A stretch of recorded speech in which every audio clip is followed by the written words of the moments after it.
नमस्कार.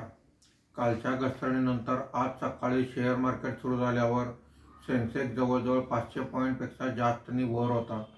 दुपारी 1 नंतर मात्र मार्केटमधील सर्व तेजी गायब झालेली होती. त्यानंतरच्या कामकाजामध्ये चढ उतार होत होते.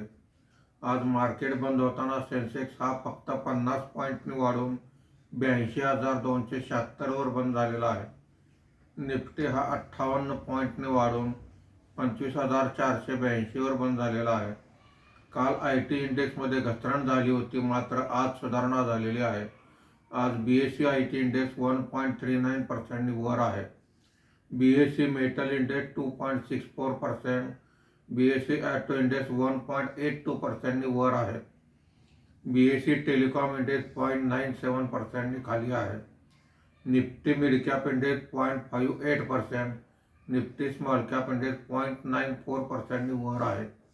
आजच्या कामकाजामध्ये निफ्टीमध्ये वाढलेले मुख्य शेअर्स पुढील प्रमाणे: HCL technology 2.91%, Bajaj auto 2.73%, Tata steel 2.63%, Shriram finance 2.28% अशी वाढ आहे. आज निफ्टीमध्ये घसरलेले मुख्य शेअर्स पुढील प्रमाणे: रिलायन्स इंडस्ट्रीज 2.12%, SBI 1.90%, अडानी पोर्ट 1.72%, इटर्नल 1.50% अशी घसरण आहे. आज FIIनी 2,992 कोटी रुपये, देशी वित्तीय संस्थांनी 5,119 कोटी रुपयांची खरेदी केलेली आहे. रुपयाच्या दरात कोणताही बदल झालेला नाही. धन्यवाद.